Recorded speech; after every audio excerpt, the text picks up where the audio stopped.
whether it's an physical return on investment or whether it's just an upgrade.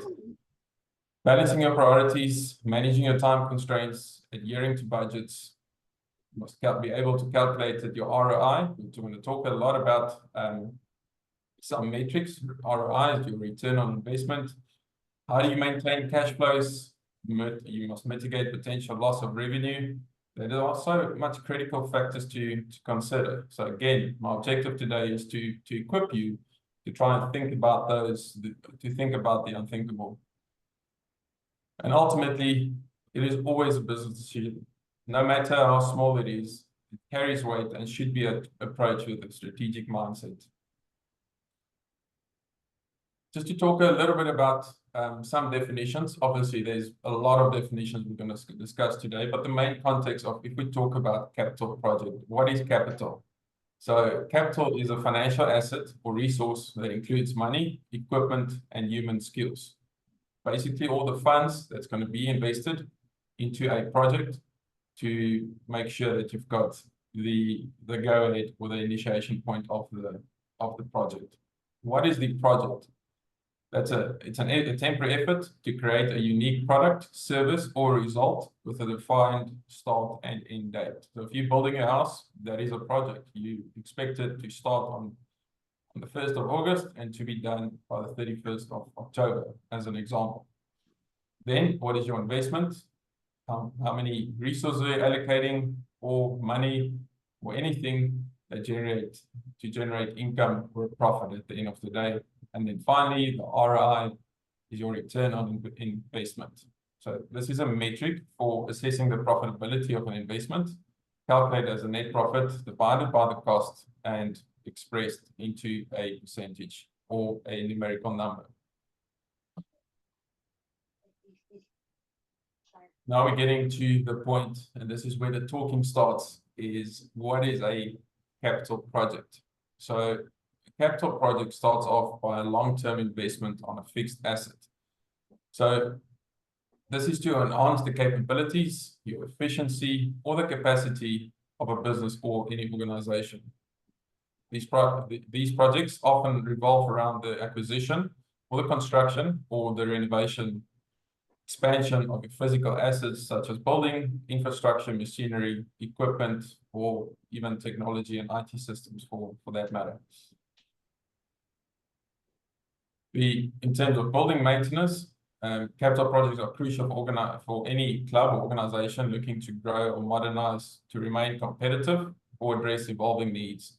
I must be honest, this is something that is so prone right now, or impeccable timing, I think, for many clubs, is that there's a lot of clubs that's actually now starting to upgrade their facility, whether it's just replacing furniture, doing extension onto the buildings.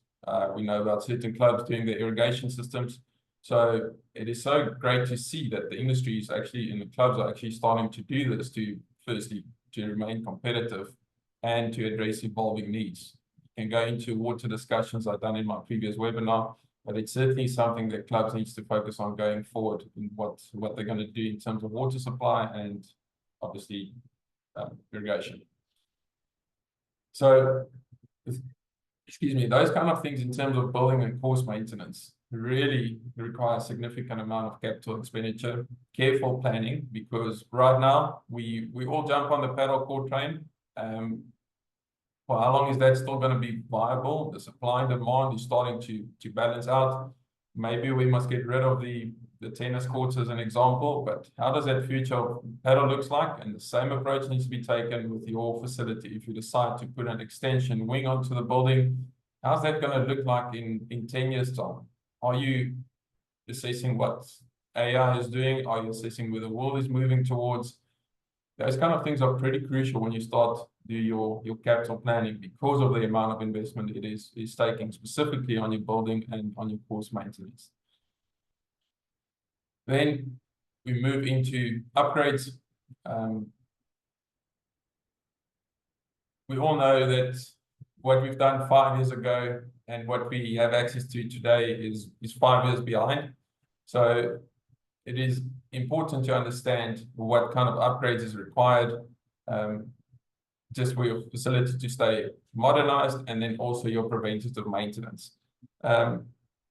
I'm sharing a lot what I've seen, especially in the last, call it 3 years. The clubs that's really battling is the clubs that stayed behind on maintenance, that it became like irreparable in some stages, that it really requires significant investment just to bring it to a certain standard. So preventative maintenance must be seen as an ongoing capital project. So if you want to call it maintenance, if you want to call it upgrades, the last two basically goes hand in hand together. Great. Are there any questions so far, Roxanne? You must just remind me, because now I'm going to move into the assessing and the planning sector.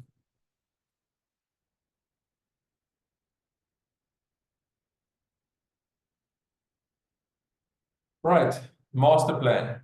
So what I've done in terms of the master plan is firstly start with the assessments. Now the assessments is probably 50% of my presentation today.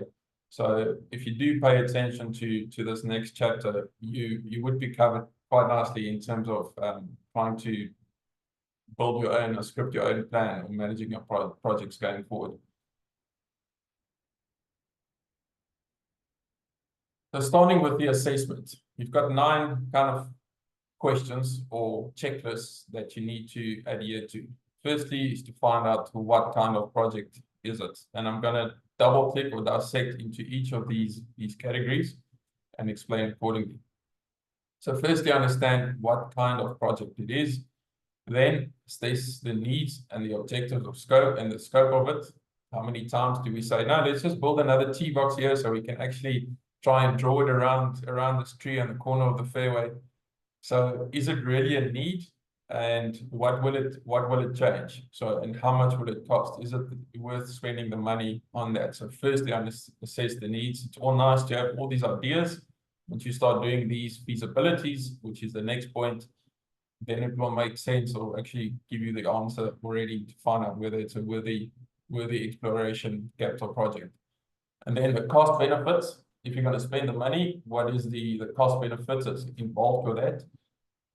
Always risk assessment and risk management.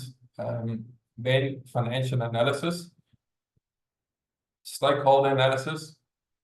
Now we all have committees, we all have boards, and they constantly keep on changing to make sure that you understand who the stakeholders are. Stakeholders can be your members, but we'll discuss that in more detail quite soon.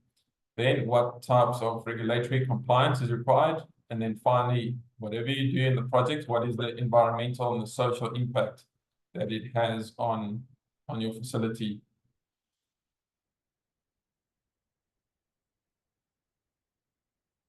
First, most crucial point is to understand what kind of capital project are you busy with. And in terms of the golfing space, what I've seen and found, I can classify it as 3. Are you looking at upgrades? Are you looking at return on investment? Or are you looking at improvements? And I probably would say improvements goes hand in hand with maintenance. Let's start with upgrades. So upgrades in a golf club context can involve investments in improving either your facilities, your golf course, your equipment, your technology, your amenities, call it your locker rooms, just to enhance the overall experience for the member and guest. So that can include golf course irrigation upgrades. It could be a new tee box or new bunker projects or those kind of things. These are things that generally is intangible in order to generate more revenue, intangible revenue. It can be that you're upgrading your golf cart fleet, or enhancing just your practice area facilities. So these upgrades are aimed at attracting new members that can increase your membership satisfaction and ultimately just staying competitive in the market.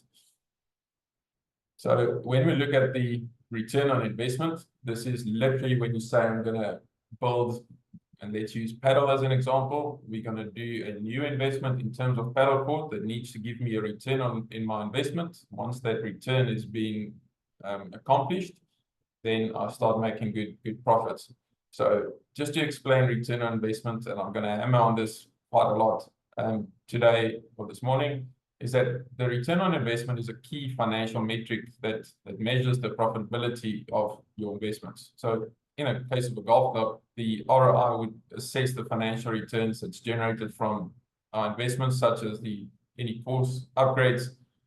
So clubhouse renovation is done, a restaurant, let's say a restaurant facility is initiated, any new marketing initiatives, any new membership programs, that's all deemed as return on investment. I know I use the paddle, but again, if you do a new membership program, it's going to require some marketing behind it. How much are you physically going to spend in order to get the return and then to gain more profitability along the way?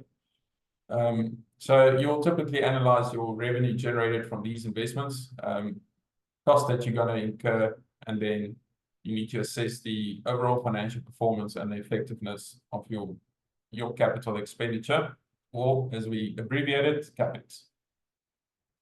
Then finally, we go into the improvements. Again, I'm repeating myself what I said. It is really imperative that golf courses and golf clubs start implementing maintenance programs. Again, I reiterate, if you go so far behind in maintenance, it takes a lot of time to catch up, a lot of money, and in fact, you'll never catch up unless you go into the first sector of upgrading. So make sure that your improvements in the maintenance refer to the enhancements that you made on various aspects of the club's operational efficiencies, your membership satisfaction, the overall performances.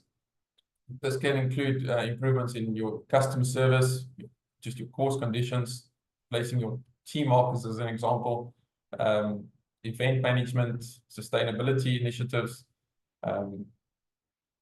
water quality that need to be improved, and so forth. So by continuously making improvements, your golf club can attract and retain members. It can increase your revenue streams and strengthen the position in the market. So all three of these capital projects, topics, or points is related to improve the business financially. So first one would be upgrades to your facility, existing or new.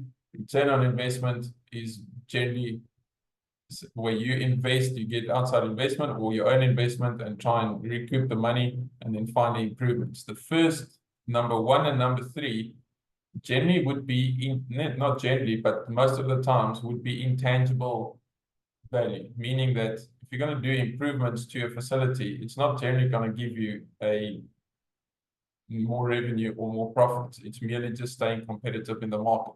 So understand the difference between your investments, what would be a tangible benefit, financial benefit to the club, and what would be an intangible benefit, such as just improved member experiences. Then we look into assessing the needs and the objectives. I forgot to mention in the beginning, thank you to Chris Benke that immigrated, that allowed me this opportunity to present one of these presentations. I obviously made it a lot mine because his ideas and what he put in place is more about his experiences, but I did use this picture from him. And in the past, we had, without a single degree, people built roads that have lasted an eternity. And then our engineers has arrived, and that's the result. So sometimes just to keep it simple is the answer. But again, we're living in an environment and in a world that we need to make sure that we look at the environmental, the sustainability, the cultural differences, and so forth, whatever the projects and those things might be. So we'll start off with what do you need to do to assess the needs and the objectives, and finally to scope what is this capital project all about.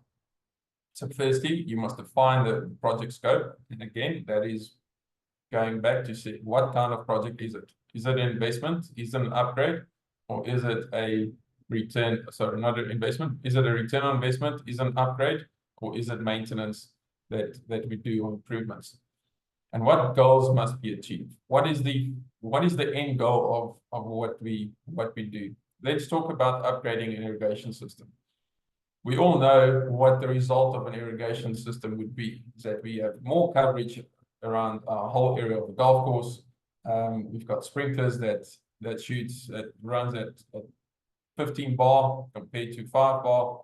That is the result of the capital project. And that means it's an ultimate a greener golf course, more sustainable. So making sure what capital project you're embarking on, what is the result going to be? What is that final outcome? And that needs to be documented. And that's where the tricky part comes in. Then you need to do the assessment. Sorry, I've done a duplication there. But how will it impact your current operations? It's generally a question we don't ask ourselves. Say, are we going to do a irrigation upgrade? And we're going to do it hole by hole, or we're going to do the front 9 first, or we're going to do the back 9, or we're going to do the whole course simultaneously. How does that look like? What is the interruptions? We can't host our premium golf days anymore. We can't host these tournaments. We're going to have construction traffic on the course. We're going to have trenches all running alongside the golf courses. So your playability areas and those things will be interrupted. So how does it look like? As I mentioned, you can't host those premium golf days probably for that specific year or that period. Your playing experience would be affected negatively. So all those kind of things needs to be thought about.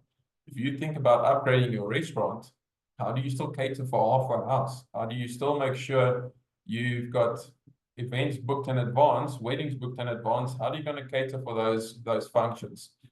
How does those upgrades affect your working force and your operations? Chefs can't use the kitchens anymore. You don't need the operational capacity in terms of staff members for this project during the time. How are you going to communicate it to them? How can they be compensated during the off times? All those kind of things you need to understand how it impacts your current operations. And as I mentioned, who does it impact both positively and negatively at the end of the day? So again, irrigation upgrade positively impact the members and the patrons on the golf course. It doesn't impact the people that's going to the restaurant. It impacts probably negatively that you don't need to have 2 members of staff or workforce to actually go and open the valve boxes themselves on a manual basis. So then it will have a negative impact on some staff members that doesn't have to go and do the act or those duties anymore. Understanding your boundaries and expectations. Now, the first point is crucial. We all want champagne at beer prices. We all want the 1.5 million rand car, but we only have 250,000 rand available. Is understanding the budget of the project and what boundaries are set to that. Can you actually afford what you do, or do you need to look at other sources of finance? Then timelines, very, very crucial, is to know when the project starts and the anticipated checkpoints, and then finally the ending times. Now I've seen some projects, and this is a negative story where the contractor, and due to probably my poor management at that time, or inexperience at the time, was to say, no, it will only take 2 months to have this specific project completed. And I didn't manage the checkpoints, didn't do the regular communications as I should, and it took another month extra. That last month of what it took extra had to take me very good lip service with our main golf day clients that the golf course is not going to be in the condition that you expected in. So it really, I had to start doing damage control because I didn't manage that project as well as what I should in terms of timelines. And today I'm sharing quite a lot of those things that can be alleviated. And finally, what resources are you allocating to these projects? So let's say you've got a capital project where you say, I'm going to paint the entire building inside and outside. I'm going to do it in-house. You have Willem, the maintenance manager, and he says, okay, there's your budget of X amount. You've got 3 months to paint this. And then you start seeing, are we outsourcing this project? Does the budget allow for outsource to get it done within the timelines? or are we actually doing it in-house? How many painters would we need? What resources are required to get this project scope done within the budget and within the timelines? So very important to make sure you know what resources you're allocating. Setting your objectives. Again, what is the goals that must be achieved? I hammer on the SMART model all the time. It's really plain and simple if you actually start using it. And that's when you say the objective of this goal must be to have a greener golf course. So the S stands for being specific. The M stands for measurable. Can you measure it? A is for achievable. And R is it realistic? And then T stands for can you do it in a timely manner? Once you have answered all five of those points, it actually starts making sense that it's an achievable objective. So examples could be that your objectives can be just to increase revenue, to improve your customer satisfaction. Can it be to reduce costs, or finally to enhance any operational efficiencies that you need to work on? Okay, now we get into the non-financial feasibility. So here we don't talk any numbers right now. So there are 5 feasibility exercises. There's obviously more out there, but more prudent to our club industry is that there's 5 feasibility exercises that can be done. First is technology, or sorry, technical. Secondly is your operational. 3 is cultural, then strategic, and then finally organizational. Let's start off with the technical feasibilities. So again, this is all non-financial. How does this project impact all 5 of those points? Let's talk about the technology requirements. So you must assess whether the current technology infrastructure can support the project or if a new technology is needed. So it is important to know that, and again, I hammer on the irrigation upgrades because it's so prone at the moment. Some can afford, some can't, and some just need to do it. Is that, am I going to use VSD drives? For the people on the call, that's a variable speed drive, so it helps for the pressure in the irrigation lines not to run at one pressure, and so it allows for more stations to run at a certain point. So if you have those VSD drives available, then you won't probably have a lot of technology requirements needed. Sorry for the greenkeepers on the call. That's as much as my experience of agronomy goes.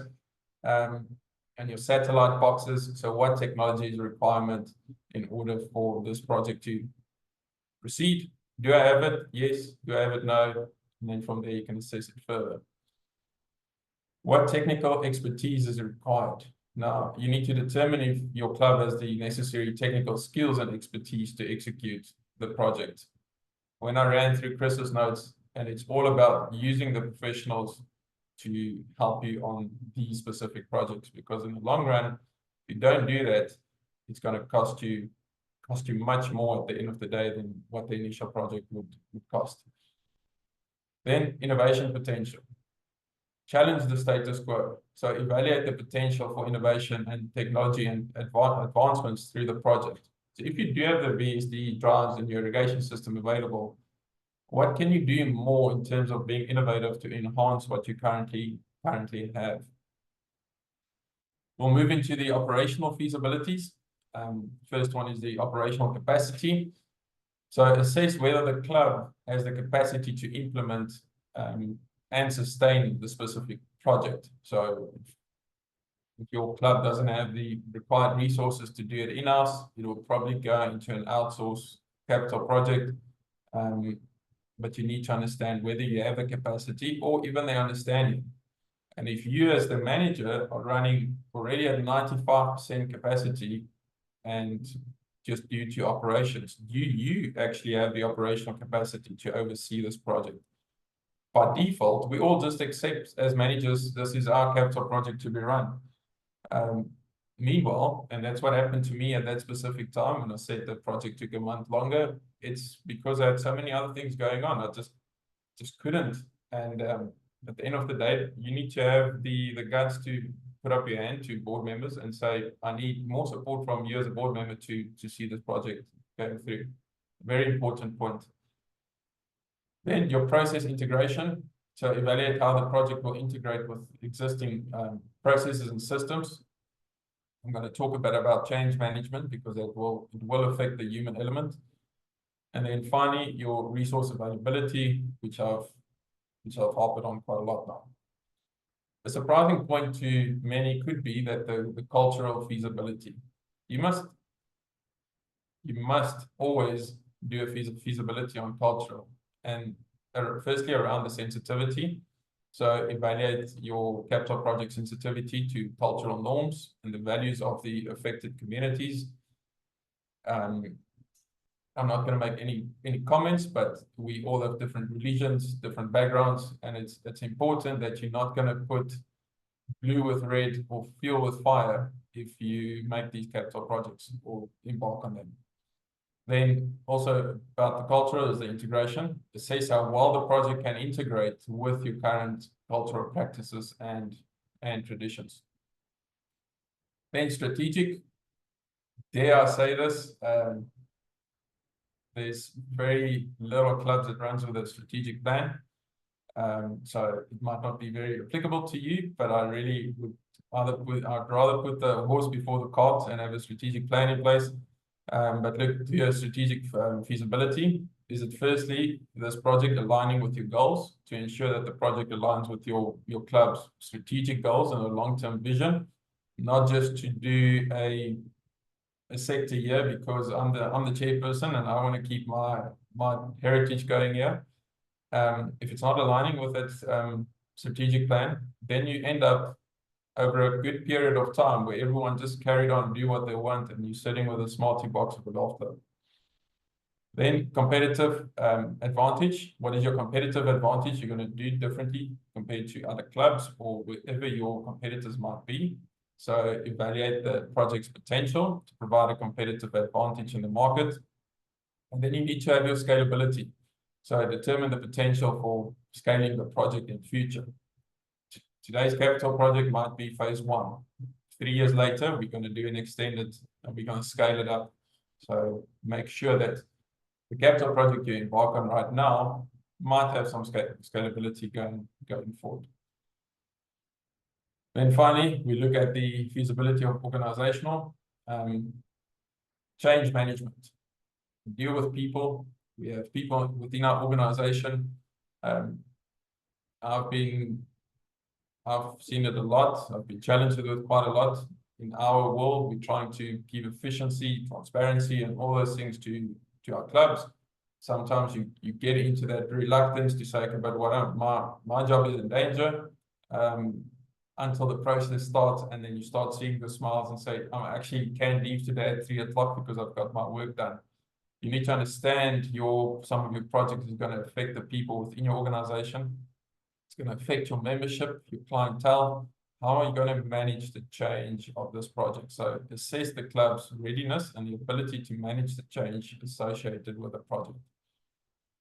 Leadership support. Ensure that the leadership is committed to the supportive of the project, and then finally having that employee buy-in. So evaluate the level of support and the acceptance from your employees, whatever project you may embark on.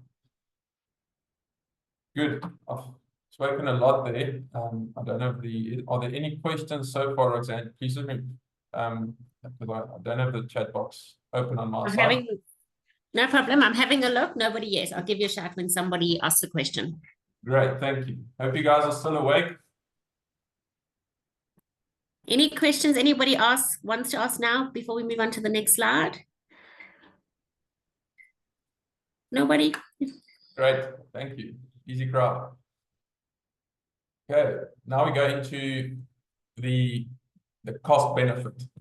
So the cost benefit is purely what costs, the capital, the operating, the indirect, the intangible cost, and what's the benefits of having the cost. The direct financial benefits, it can be indirect financial benefits. You don't anticipate any financial drivers from what you do, like a locker room. Let's say you upgrade your showers in the locker room.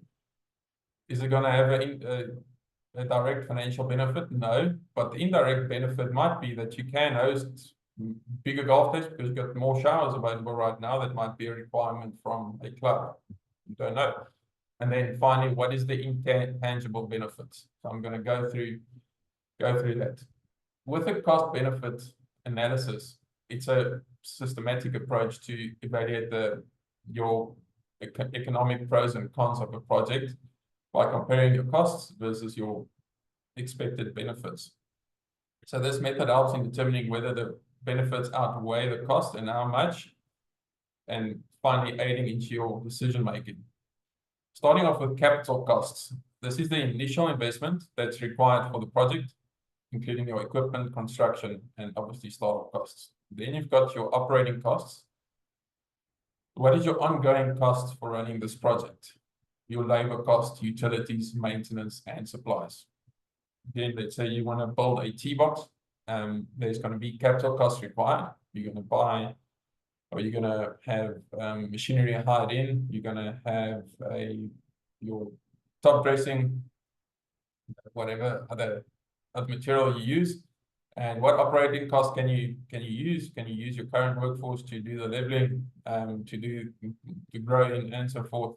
So there's still going to be ongoing operating costs. What is your indirect cost of the specific project? And those indirect costs are obviously not directly tied up to the project, but still consequential, like any admin expenses or any opportunity cost. Just exploring the project or the opportunity might have a cost involved. Then you have your intangible or your opportunity cost, which I've explained. What's the opportunity? But surely not surely it goes around the costs such as what is the environmental impact it's going to have. One of our clients down in the Southern Cape is doing a whole project, without saying too much, clearing up a lot of the waterways and so forth. That is have an enormous impact on the environment. What's the social impact going to be, and the potential disruptions during any implementations? Okay, let's talk about the benefits. What is the direct financial benefits? So it can increase your revenue, can be cost saving driven, can be productivity that's going to be improved, and are you going to finally enhance your market share to your competitors? Then what is the indirect financial benefits? So that can be improved customer satisfaction, reduce your employee turnover, and enhance operational efficiency. And then the intangible benefits basically is all around enhanced reputation, compliance with your regulatory requirements, environmental sustainability, and just purely social goodwill. Here's just an example of how those things can be done. So you can have it your initiation, execution, and closure. You can list all the items of the cost and the benefit, and then you can just detail it in there. So that was just a generic example. Moving into risk management. Now, this is by far the thing that gets overlooked the most in anything we do, even in our personal lives, is about the risk. I had the privilege of doing a talk at the CMASA conference last year about risk management. If everyone wants to have access to those presentation, if I may, Roxanne, then happy for it to be shared. This was purely just an indicator of how risk can be monitored. So before I go into the points, you've got two measurables. You've got the likelihood that something is going to happen, and you're going to have the impact that something is going to happen. And then you've got the index. So if I say that this loss of revenue is a risk, if I do irrigation upgrade, what is the likelihood it's going to happen? You'll say it is number one, it's almost certain it's going to happen. So, I mean, I'm already in this line, but what is the impact that it's going to have? Well, it's during winter months, so it's not significant. So it moves down to number 3. So it is not part of mine. It's a medium risk that I'm currently facing at the end of the day. So those are how the metrics basically work.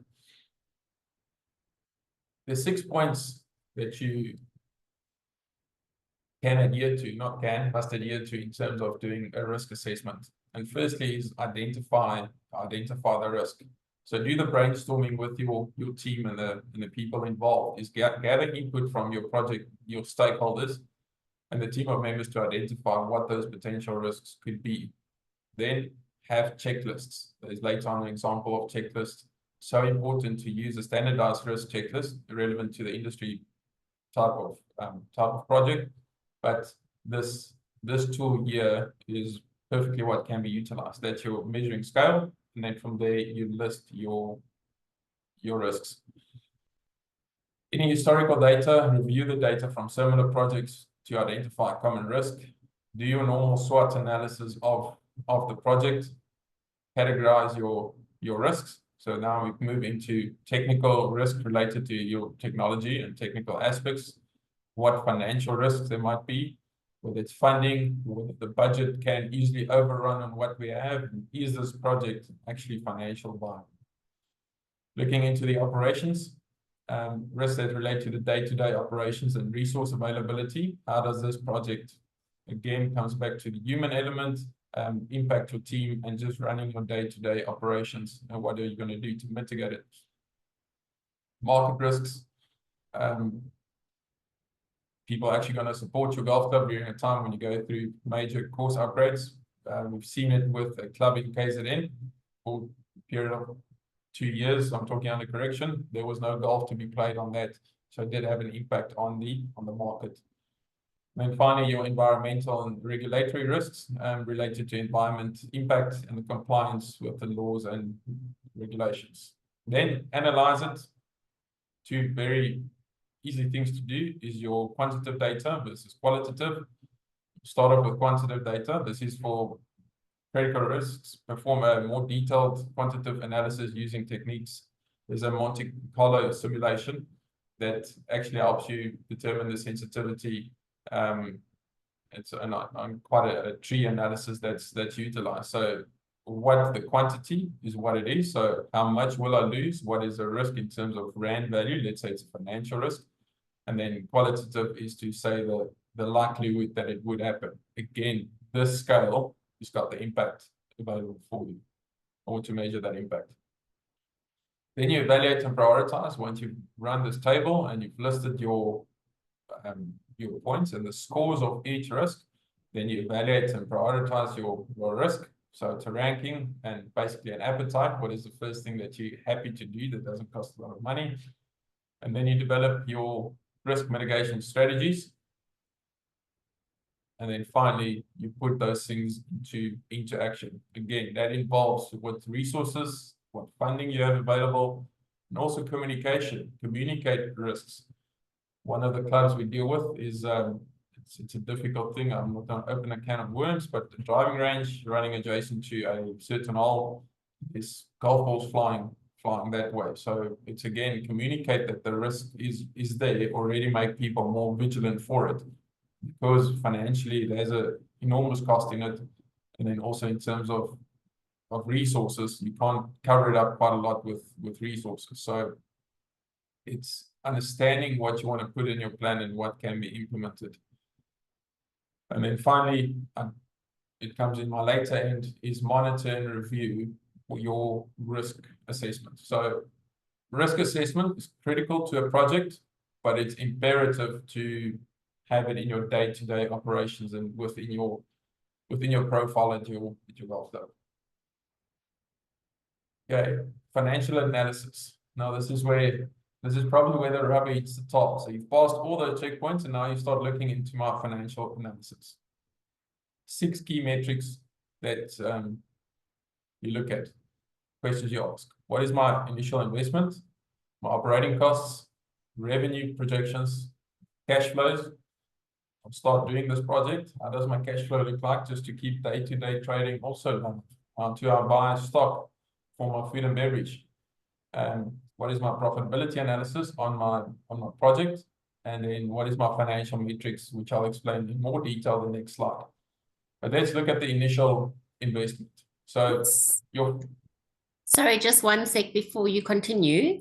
I've got a question here from Francois Botha saying, good day. I'd like to ask if there was any regulatory or compliance cost that significantly impacts the operation. That was a minute ago, so I think it was on the last slide. Cool, thanks, Francois. I'll I appreciate it. In the next, I think 2 or 3 slides, I'm actually talk about regulatory. Perfect. Thank you. So when you look at the initial investment, your financial analysis is essentially for evaluating your feasibility of this project and the viability. So it obviously involves examining the financial data and the project's potential to the performance and health.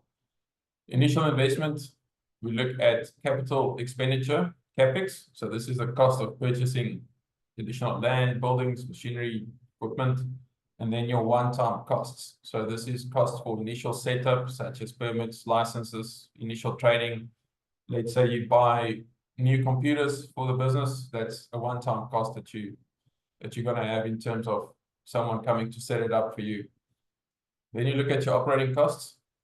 There's 2 things. What's your fixed and your variable costs? The fixed cost is cost that does not change with the level of production, such as your salaries, rent, insurance. And then finally, your variable cost is cost that varies, obviously goes on up and down as the project goes on. Purchasing raw materials, maybe draw more labor costs for during that specific period.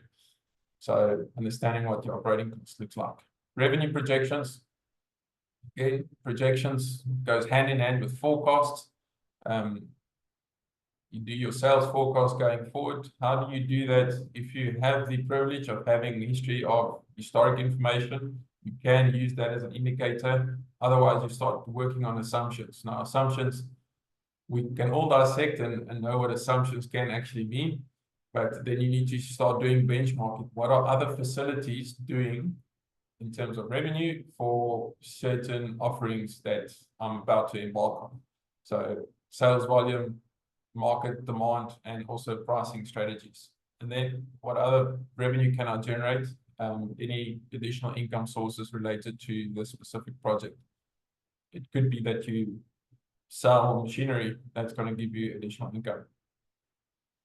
All right, cash flow analysis is purely understanding the inflows and the outflows of your cash during this project, but also keeping it hand in hand with your operating costs to make sure that you can still keep general business trading during the lifespan of this project.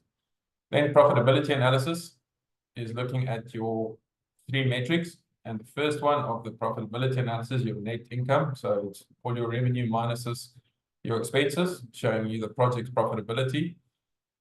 Your gross margins, this is nothing more, nothing less than having your sales minus your cost of sales, give you your gross margins. And then what is your operating margin? Operating margin is your operating income divided by your revenue. So then it gives you a net profit margin of how the new project or return on investment is working for you. Now let's get into the financial metrics, what I've got on the next slide. So this is where it gets complex. So now you understand your revenue assumptions, you know what your initial investment is going to be, you know what you've got financial data in order to determine the next 5 metrics. The first one is the internal rate on return, IRR. You'll find this with any project you're going to do, you have to calculate this. So this is the metric that evaluates the investment's profitability by the discount rate that makes the net present value of cash flows 0. A higher internal rate on return means a more profitable investment. So you need to make sure that all the discounts that's going to be implied through this project, whether it's architect costs, whether it's building costs, make that part of your calculations. That will give you an IRR rate. So that's your internal rate of return. The higher the number, the better. Then we call the next one, we call WACC. So that's your weighted average cost of capital. So this is the average cost of a company's your debt and your equity finance. So the existing debt that might be there or no debt, or what debt do you need to incur versus the equity that you have available on your balance sheet. So this is used as a discount rate to evaluate the investment opportunity. A very important thing to actually see if you can afford this project. Then you've got your net present value, the NPV.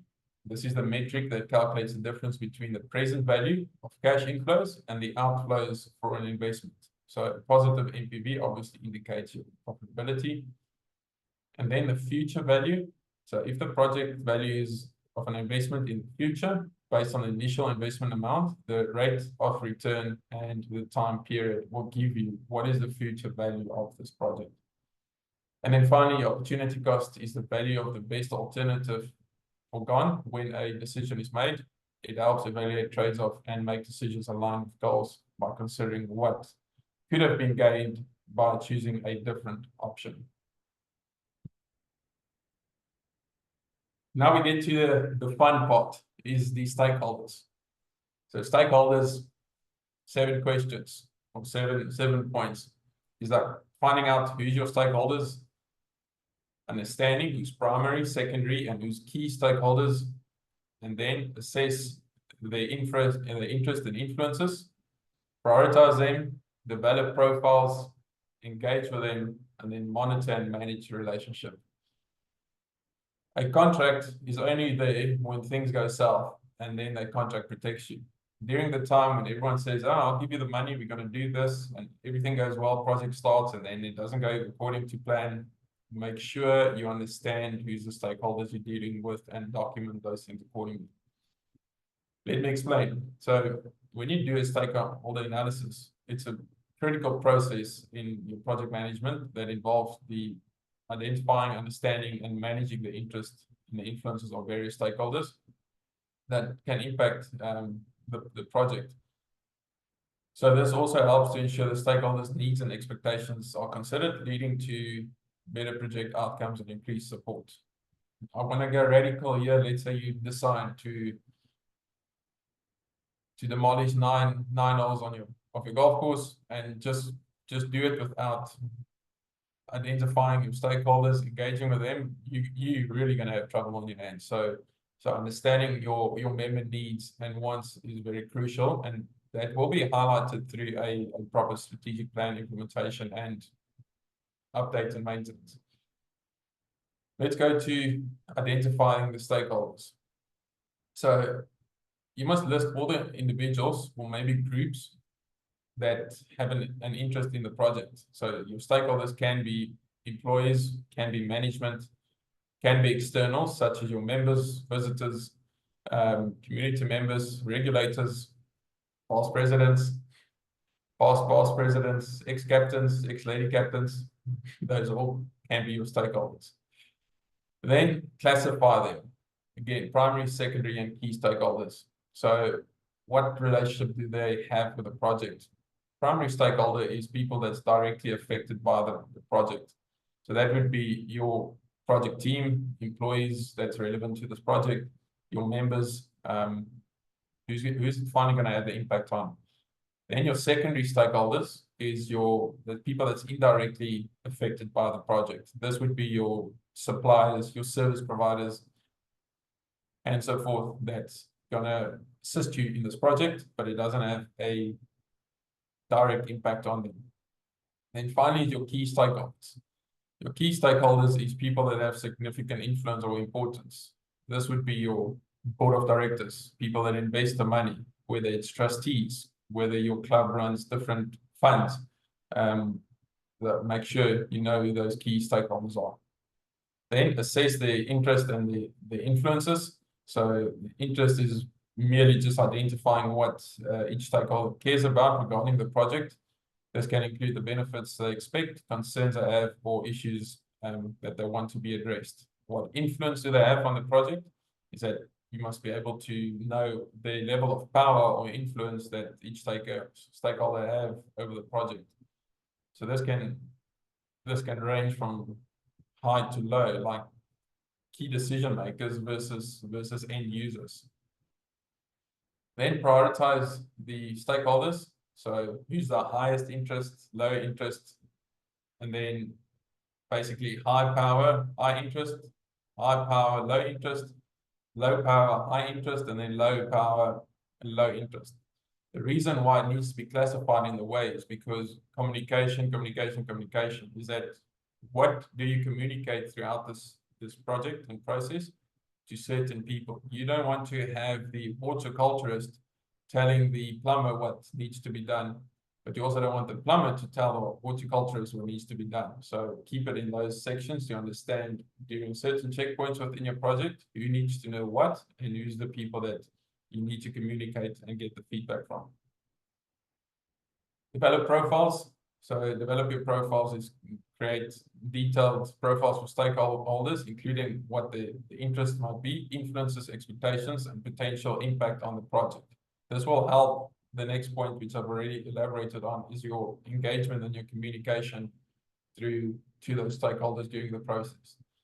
And then finally, monitor and manage relationships.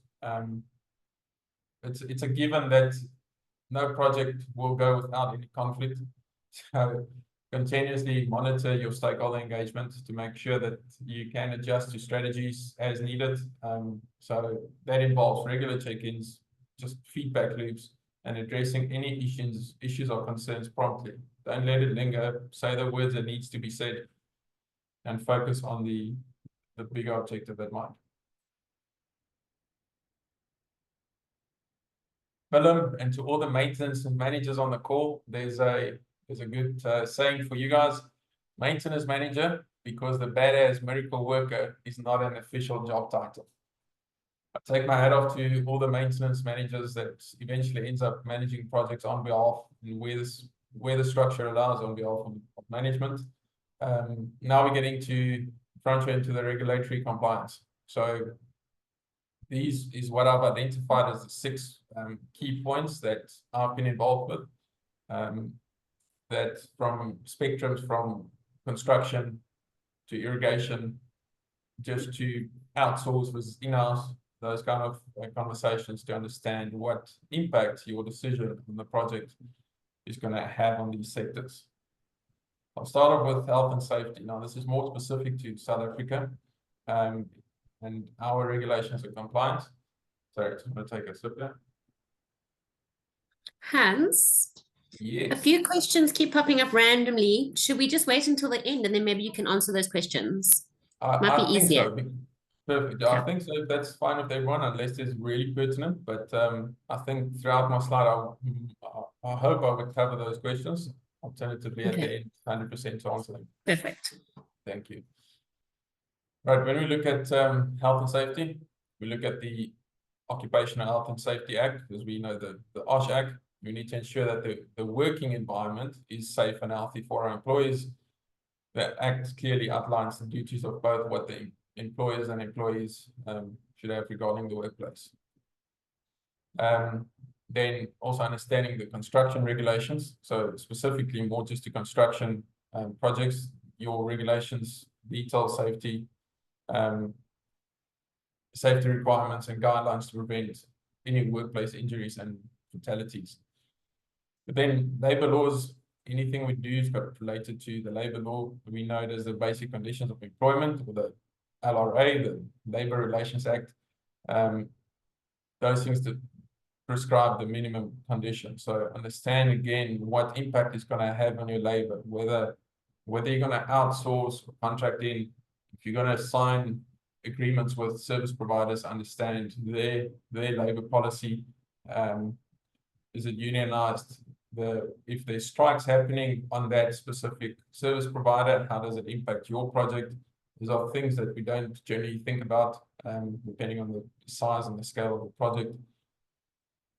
Industry-specific regulations.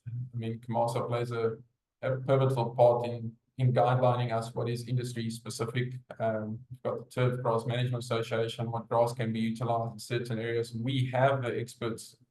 Gets to my final point, then I'll jump back to the other two. We have the experts and the assistants in our industry to actually be really well equipped with what is our specific regulations on certain things we may embark on. Love specific construction, your construction companies will have to comply to what is industry specific. And finally, we look at what permits and licenses are required. In this goes more into environmental. Depending on the nature, obviously, of the project, various permits and licenses may be required from government or municipal authorities. So again, use these as checkpoints and guidelines when you embark on a a new project to say, okay, what permits and approvals might be required, and ask the experts for it. And then finally, public participation. So many large-scale projects require a process of public participation to gather the input and address concerns from affected communities and stakeholders. So that's, again, it's in very large-scale projects. Right, moving to the last, environmental and the social impact. So again, mainly on the golf course or outside of the clubhouse building. And I'm not excluding actually the clubhouse building, because if you don't have proper extraction canopies and so forth, what impact does it have on the environmental and the social side of things? But there's 6 points under environmental and social impact to be considered. First one is to do a EIA assessment, which is environmental impact assessment, to conduct and understand the potential environmental effects of the project. Socio-economic, community engagement, your health and well-being, land use, very important for those municipal owned courses, and then cultural and heritage. So let me move into point number 1, which is the environmental impact assessment. So there's 2 sectors or 2 objectives you want to achieve when you do this assessment. Firstly is the sustainability.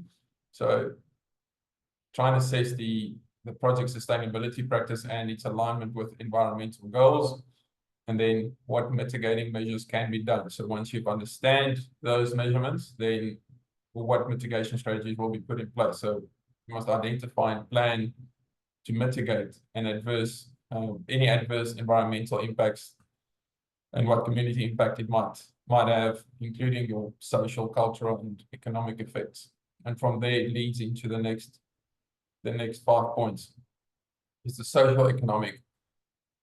So make sure it promotes social equity and benefits to all relevant groups in a fair manner. So is it something that government can support? So we tend to try and do things ourselves. There's a lot of grants out there. I'm not the expert in that field. So, but there's some projects that the government may help, especially the municipal courses, if they run certain programs, to assess the level of support from government entities and policymakers. And then political stability is to consider the political stability of the region and its potential impact on the project you're about to embark on. Okay, then we go into the next, in terms of the community engagement. Community engagement in our space is critical, because if we're trying to build and again, using the paddle court as an example, what impact will it have on the community? On the municipal courses, you can have a political undertone. You can't sublease, as an example, your paddle courts. How does it impact your lease agreement with the specific municipalities or authorities? How's that to be seen outside of your realm of membership and your current clientele, but ensuring your community understands what you're about to do, and there's enough communication out to them to understand whatever project you might embark on, if that's required to do. If it's internal, you don't need to communicate accordingly, but if it's significant changes, how does it impact the community? Health and well-being, is it, whatever you do, does it impact the health your health and well-being in a negative manner, good manner? Is the putting out the running tracks or cycling tracks that enhances the health and well-being of your social impact? And then the land use, are you allowed to use this land for these kind of purposes? Are you allowed to move some fauna and flora?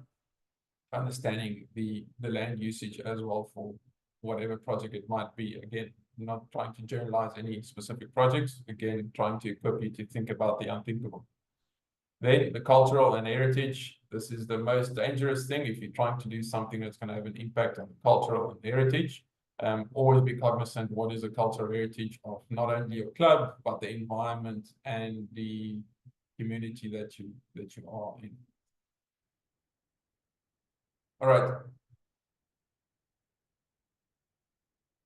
Roxanne, I think I'm going to pause here and perhaps ask questions, because now I'm actually getting into the plan. The assessment, as I said, was the biggest chunk of the presentation. So I think if there's any, I'll open my chat box as well. If there's any. Perfect. So Paul Stoner asked, considering ROI, what was your ideal repayment timeline? Is there a standardized measure you have seen throughout your club experience from management or a board committee perspective? Great question. Thank you, Paul. I'm going to give you a scale because it's very different from project on project. But ROI, if I've seen anything from 5 to 8 years, and some of those projects had to happen because of other circumstances, and the ROI is too late. But generally speaking, it is tough to give you what is the weighted average at the moment, because the project varies so much in size in terms of what has to be done and what's needed. But ROI in my world, if it's starting to go longer than 6 years, it's something that needs to be reskinned or see how it can be done differently. Okay, and then Charles Kutsia asked, do you perhaps have formulas for IRR and WACC calculations? I do indeed. I'll do indeed. I'll share that with you, Charles. I don't have it part of my presentation here at the moment, but we can see he's been studying his club management textbook there, hey, Charles? There we go. There we go. Well done. Thanks, Hans. I'll speak to you later. Thank you. That's the only two. Thanks, guys. Great questions. Appreciate it. All right, now we get into the next point of the plan, the preparation, and manage. Some of the things I'm going to mention right now is repetitive of what I've just went through on the assessment, but the assessments was really explaining the tools that's required. Now we're going to go into how do you build this plan.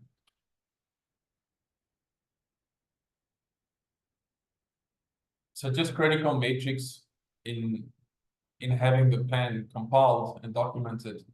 You have to have timelines in there. You have to have a detailed budget in there.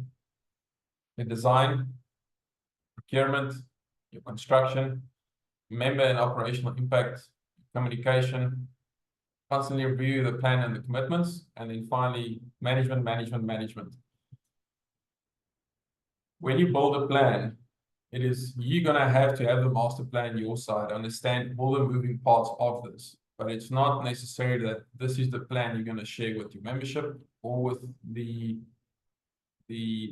service provider or the contractors or internally. So there's making sure your communication, we're going to get to the communication plan, is that you understand you building this plan for yourself in order to successfully manage this project.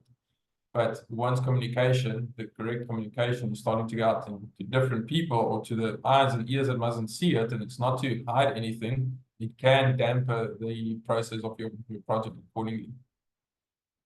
So let's think about the journey. So this is from plan, excuse me, plan straight to a handover. The first point is the initiation. And again, I'm repeating myself a little bit on the assessment, but in this context, it all makes sense, is that it's crucial to thoroughly document the assessment process in the segment as it lay the foundation for the plan. So understanding the needs and the objectives, the feasibility and the stakeholders.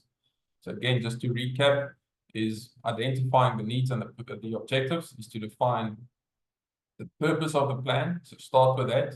So clearly articulate the primary purpose of the vision of the project, and this will set the stage for all subsequent planning and implementation activities that might be at the forefront. You can give it some cool names and say, I don't know, projects 2024. There might be some multiple projects built into one. Once that gets shared with the members abbreviated version, everyone talks about the project 2024. It's nice if people talk about the same definitions. Then your needs assessment is conduct a thorough analysis to understand the needs of the project. Make sure that your needs assessment is addressed in the report. This one includes your stakeholder interviews, surveys, and reviewing existing data. Now, hopefully that was done in the past through a well-implemented strategic plan. But if not, and you need to get going with the project, make sure you at least do some needs assessment in terms to your key stakeholders. And then your objectives and goals has to be listed. What is the objective using your SMART model? Have that present in your first part of your plan. Then identifying your stakeholders. I've covered a little bit under the needs assessment of doing the surveys and the interviews with related parties. Looking at the feasibility, you've got, again, your preliminary analysis. We've covered feasibility a lot. It's just to gather initial data to evaluate the project's viability. This is your technical, your financial, operational, and market. And environmental analysis, have that listed, what impact it's going to have. Talk about the pros and the cons, so you're transparent in terms of how does this decision, this stage in the project impact operations, as an example. And then finally, use your stakeholders. So identifying stakeholders again, have your initial meetings with the stakeholders, document and say meetings have been had with a specific group and so forth. And then what kind of feedback mechanisms are you going to have available to communicate this to whoever those stakeholders might be. Then we look at the plan. So if we look at the detailed project plan, it must have the scope, have your timelines and milestones in there. I call it checkpoints. So we first have to have checkpoint 1 completed, of course, to jump to checkpoint number 2. Some of those things might be coincide, and then you will have phase 1A, phase 1B, phase 1C. But that phase 1B might be the start of phase 3A as an example. So because of all the moving parts that can involve in a certain project. And then identifying your resources. So list your resources. Who's going to be the contractor, the building contractor. If we use a construction project, who's going to be used internally, who's the head of projects, the detailed communication plan, and where the jurisdiction and decision lies within. The budget and funding. Yeah, this is, the budget and funding it has to be detailed. The budgeting, I talk about the revenue assumptions, everything that we've listed in the financial analysis. Have those things present. Customer to your club's requirements.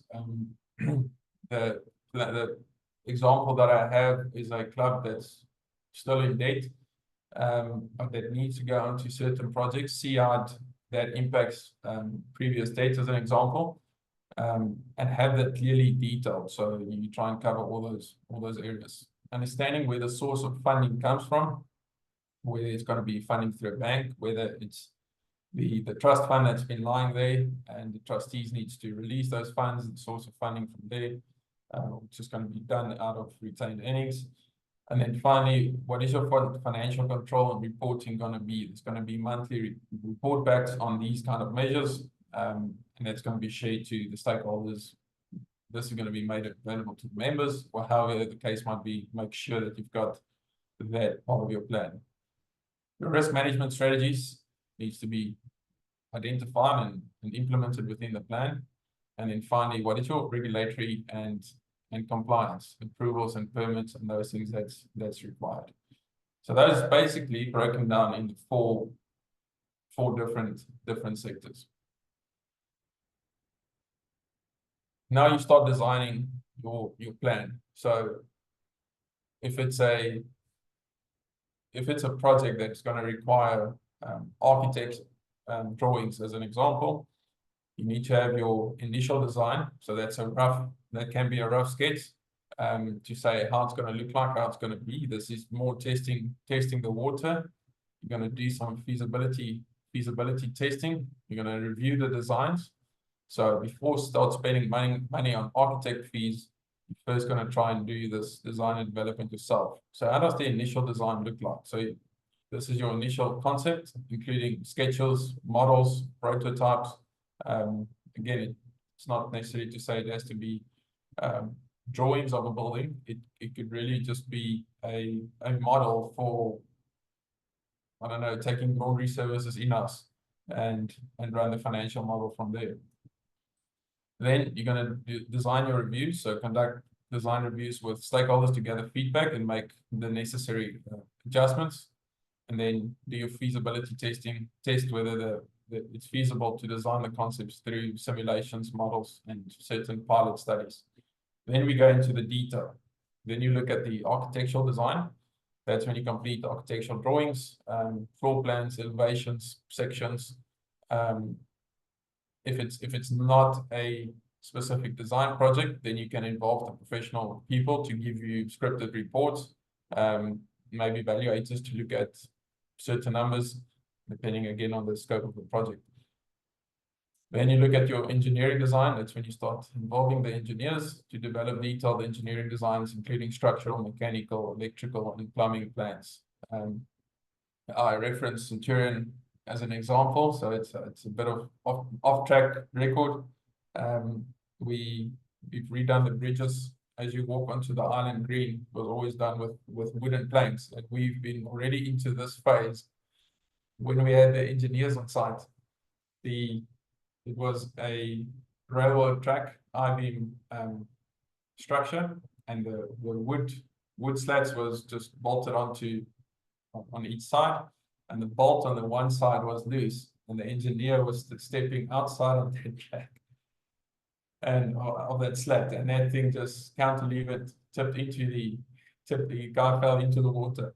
That was quite an embarrassing moment, but just a story that I wanted to share in terms of that. The architect is someone that's not able to pick it up. The engineer had to do the final design and say, okay, this is how the structure now needs to look like. This is the materials and the things that we need to use. And finally, you go into the procurement. Then you go into the strategy. So develop what your procurement strategy looks like. This is including sourcing. If you need to buy materials yourself, who's going to tender, or the tender, is it going to be a tender process or not? And basically managing the contract and the project. When you go into the bidding or the tender process, then you need to prepare proper tender documentations and specifications based again on the feedback that you receive from the architect and the engineers. And then you do the selection and appointment, where you physically evaluate all the bids, select and appoint the contractors or the suppliers based on cost, quality, past experience, and so forth. Then we move into the execution. Here's just an example of a specific checklist. I'll explain it here at the bottom. When we start with now everything of the plan has been done, approved. Now you get into the initiation process. So by implementing a capital project involves putting obviously together your plan and the action points, and then finally overseeing it up until the completion process. So initiation, you must launch the project officially by announcing the start of the implementation phase, confirm the project with the project objectives, the scope and the budget, and the timeline with all your stakeholders, your resource allocation. Then you look into your task execution. So make sure that you've listed in your plan who's going to carry out the project activities according to the plan and the schedule. And then finally, who's going to supervise and coordinate the work of the team members, even the outside contractors. So again, I reiterate on this, us as managers, always happy to take on, again, I'm talking big scale projects. Sometimes it is important to have that say, to pull a board member or a member of experience into this to help you facilitate these kind of projects, or project managers. Then we look into the quality management.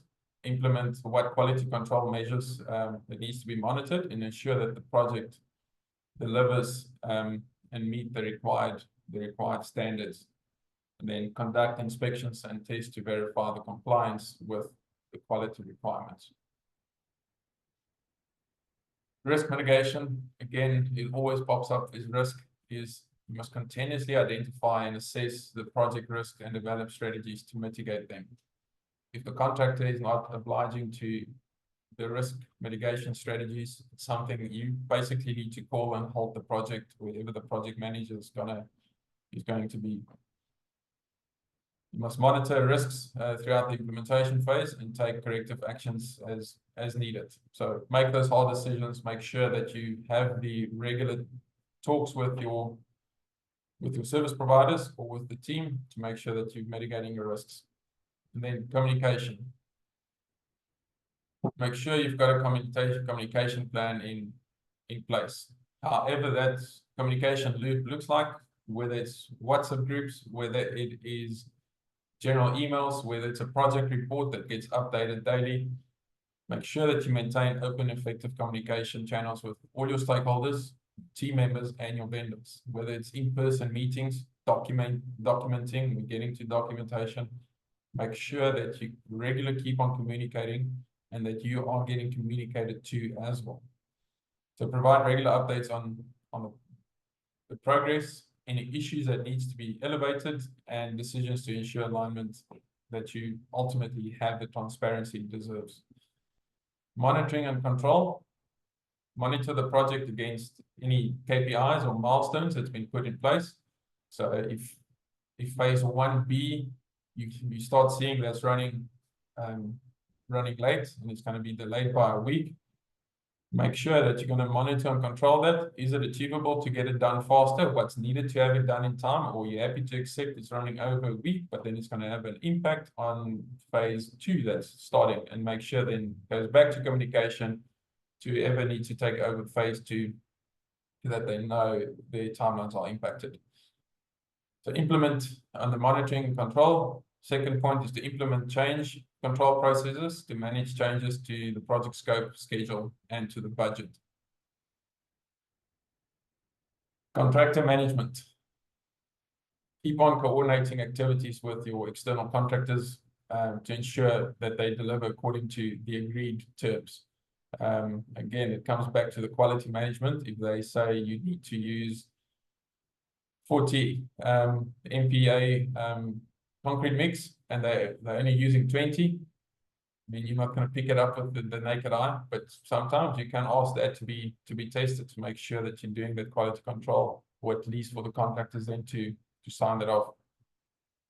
Then we look at resolve any issues or conflicts that may arise during the implementation phase from the contractor. Documentation. All your communication, all the issues that's been raised, basically your whole dialogue since this project starts, try and document as much as what you can so it doesn't come back at a later stage. Because you might not be there in 5 years' time and then something happens to that project and you've actually overseen that final project. So make sure that you maintain detailed documentation of the activities of the projects, decisions that's been made, especially if you're in the middle of a project and you say, oh, this is not going to plan out the way we've all planned it to, and you need to make a quick decision. Make sure that you've got the correspondence of the people, even if it's a WhatsApp group saved, even if it's an online board meeting that had to be discussed to say we should go this way. Make sure you document and put that in, especially on changes during a project. Then keep records of project milestones, deliverables, approvals, and then finally keep track of that expenditure. Okay, then any progress reporting is to provide regular progress reports to the stakeholders, highlighting your achievements, challenges, upcoming milestones, communicate any deviations from the plan, or any corrective actions that's been taken. Checklists. In order for you to help with a checklist, I'm just starting with a communication plan task list. You can have a 5-page document of what is your checklist to make sure that you are staying and project managing this to the greatest degree. So on communication, the reason why I've used it, you can say identify the project stakeholders and their needs. Okay, that's done. Determine the communication channels and frequency. That's done. Develop key messages and communication objectives. Done. What is your communication materials? Schedule regular project updates and check-ins. That's not done yet.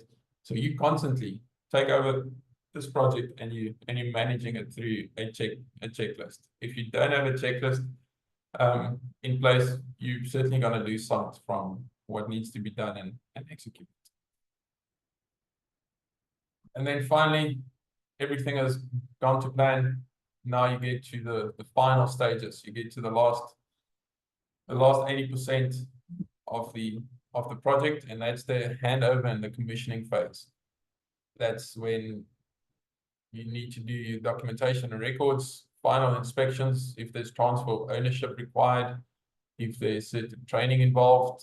Is your operation ready now to take the new and run with it? You must do the handover to the operations, any acknowledgements, lessons learned, and then what post support is required. So a process of a capital project and handover and commissioning is really a critical stage in the life cycle of a capital project. It's like doing exit interviews for employees. These stages ensure that the project is completed, that it's met the requirements and the specifications, and then it's ready for operations. When we look at what is required in documentation and records, we start with the drawings to make sure that the updated drawings reflecting the final project as constructed. Operation and maintenance manuals, so make sure that there's detailed guides on how to operate and maintain equipment, systems, maintenance of golf carts, and so forth. Compliance certificates are given, COCs, electrical work, documents proving that the project actually meets the regulatory and safety standards, whether it's agricultural, whether it is just general compliance, whether it's environmental. Make sure that you actually get those and push those documentations to be received. I've been involved in my life with borehole projects, and there's a lot of compliance and regulatory needs, and if eventually to get that final license is quite a lengthy exercise. So make sure that you keep pushing and you make that as part of your plan as well, to know what permits and licenses are required. Then if there's any warranties and guarantees that needs to be issued, so the information on the warranties of the machinery, that's generally provided by the contractors and the suppliers. And then what other training materials are required, the resources for training staff on the new systems or equipment. Make sure you use it as a guideline for the documentation and records. Final inspections. So conduct a very thorough inspections to ensure that all work complies with the project specifications and standards. And then address any punch lists, minor issues that needs to be fixed or completed. We call it also snag lists. It's very easy to say that the project is done and 2 weeks later there's some snags that appeared. It generally lapses for another month period where you need to be on the contractor's case to fix these things. So that final inspection is crucial. Transfer of ownership, it generally doesn't happen that often, but if you're outsourcing a restaurant, it is your site until it's built and done, and then you transfer the ownership, unless it's on a lease agreement. But essentially, you must officially make sure that the transfer of the project from the construction team. So let's say you do construction, you basically hand over the site to the construction company for that period, that they then hand it back to you and officially transfer that back to your operations team. So ensure that all stakeholders are informed about the handover process as well. Then training and just getting familiar with what has happened. Let's say you changed softwares or hardware, or you start using Office 365 within your organization. Make sure that there's adequate training, people know how to utilize and use the platforms. So make sure you train the operational staff on the new systems. If it's a new piece of machinery, if it's a new golf cart fleet, it's new technology, they will all require training, and it's generally a thing that we overlook at. That's required. We just put it out there and everyone needs to understand how it works. And then make yourself familiar, and go and take your staff members on tours to help the staff understand the new layout and the functionalities of this new venue or the paddle courts, whatever it might be, so people understand how it works, how it looks like, and understood. Then we get into the next point of operational readiness.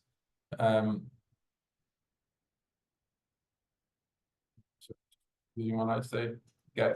Operational readiness is try and do simulation exercises. So conduct any simulations to test the response of, if it's hardware systems, the software service systems, the VSD drive of a irrigation line, or a new software.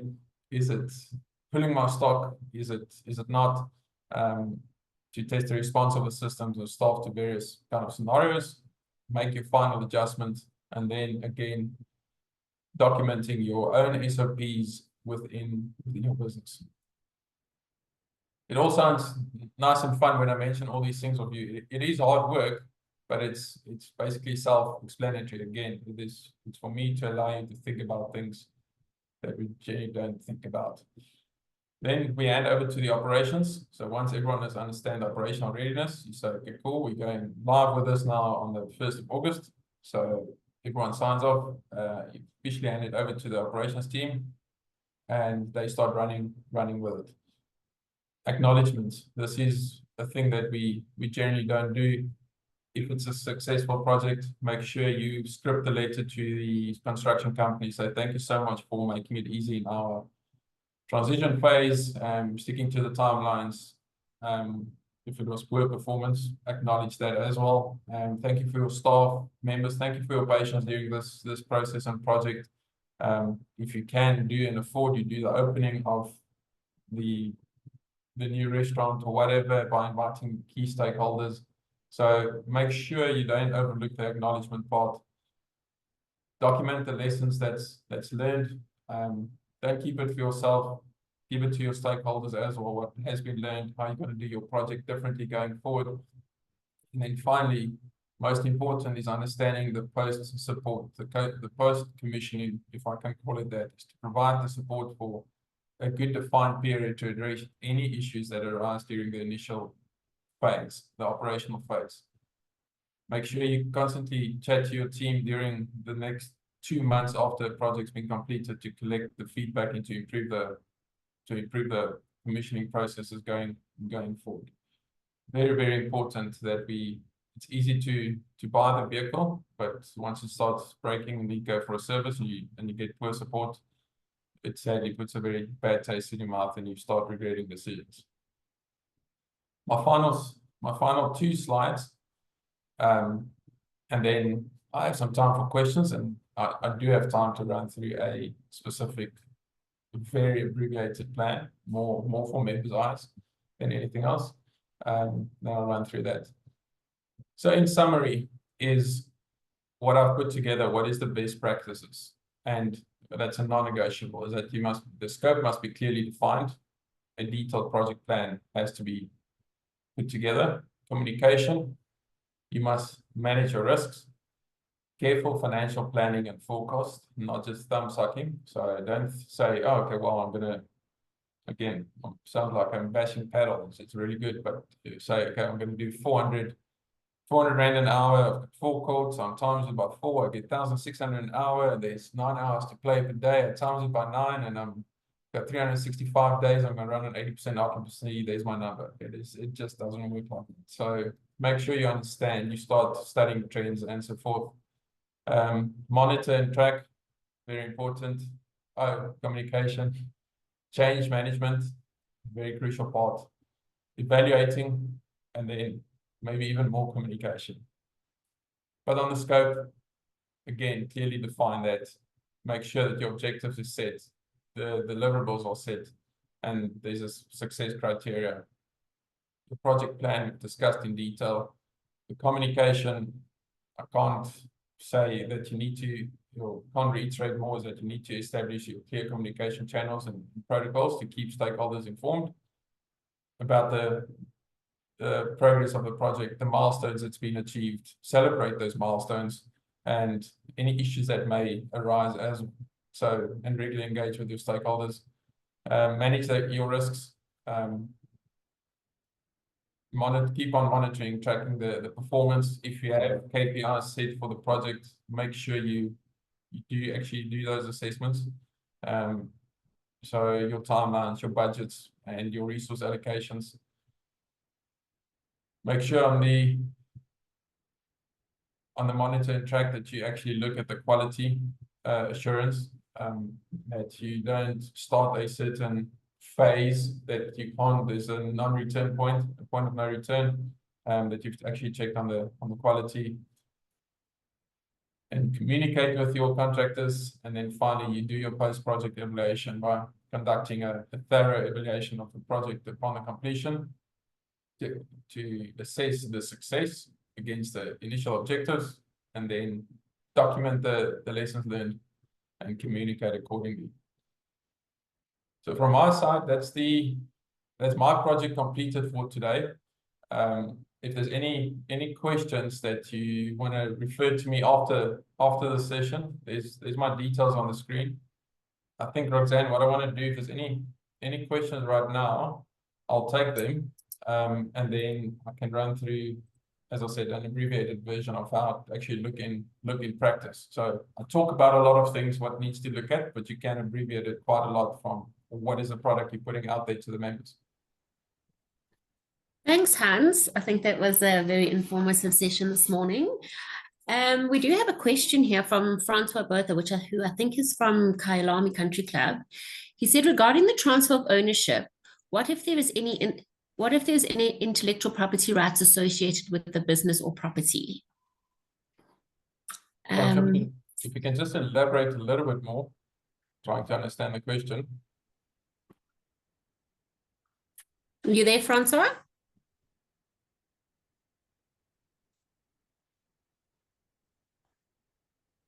No.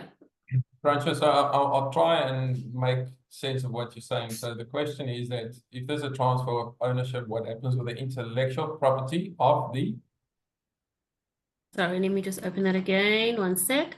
So he said, what if there is any intellectual property rights associated with the business or the property? So regarding the transfer of ownership. Yeah, so I think just to put it into context, so if there's a construction happening, you physically need to hand over the site to the contractors for that. There we go. He's just popped on, Hans. Thank you. Hi, Hans. Good day, Roxanne. Hi. Okay, so regarding my question, so if you have fully rights on a property and you are leasing out a property, so do you still have fully right to inspect certain aspects of the property, or do you firstly need to get rights from the owner who's renting the premises at you? Thank you, Franco. Yeah, that's a very, very simple answer. You are the landlord, where if it's leased, that should be covered in the lease agreement, that whatever is the fixed assets and part of the agreement, basically, it needs to be inspected. That's what belongs to you. If the contractor rigged up paddle courts, as an example, that property belongs to the contractor, because that's his asset. So at the end of the day, that needs to be covered by the lease agreement, that there will be inspections done on what was there pre the building of paddle courts, as an example. Yes, my reason for... Sorry, Hans. The reason for my question is, if you get a health and safety audit from the labor, so you need to make sure that those people who's leasing the property from you are also compliant to that. 100%. It falls in your responsibility to make sure that they are compliant. So maintaining those governance, it's good to have regular inspections on how the facility operates and looks like. And that should be covered by any lease agreement. Thank you, Hans. Thank you. Roxanne, are there any other questions? No, there's just a lot of compliments on a great session, Hans. So thank you for that. Thank you. And if I can just ask everyone, there is a register. If you haven't filled it in, please do so. And there's also a feedback form. It's always nice to get your feedback on our sessions and regarding our speakers, so we can ensure we're always improving. So with that, if we've got no other questions, I'll just hang on here while you fill in the feedback form. But yes, thanks, Hans. Thank you, everyone. what I'm going to do, Roxanne, as they fill it in, I'll really just run through something that we've recently done for a club, and that's just talking about having this ready for anyone to read, being transparent, but not having to dig into a lot of information. So this was the final product, what's been, and again, very abbreviated. As I said, there's sensitive information in there, so we don't expose the club. It was just the index of what it's all about. Then we look into what is the synopsis. It's certainly, I think this is not specific to the club, but what I've scripted here is that the sustainability in golf club in South Africa, as in many parts of the world, has become increasingly important focus in recent years to enable prosperity. So we've got elements like water conservation, energy supplies. We need to look at alternative revenue streams. We maintain golf courses in dollars, but we generate in rands. So it's not a sustainable model. Hence, we need to look at this specific project. This was my build-up in motivating the project. Then we looked at a phased approach of what needs to be done. I put it together to say what is the current condition, what is the scope, what is the improvements going to be, the cost. Phase 1B, what needs to happen there. Building phase 2. How does the drawings look like? Restaurant, how does the financial solution look like? The projects, what is our financing options that can be considered, and what has been considered? Revenue assumptions, talk about the internal rates on return, and then finally we look into what is the calculations, how that looks like, and finally what is the numbers of those definitions that we've discussed. Cool. So that's, without giving a lot away, it's just one I wanted to share to get an idea. And that's me. Sorry for saving 15 minutes of the time. I know it's a 2-hour session, but I think I talk faster than the general person. Yeah, no, I think you did well. Thank you. We good. Thanks, everyone. Keep warm and have a great day. Thank you, everyone. Cheers. Thanks, Cheers. Hans. All right. Thanks, Hans. Good luck.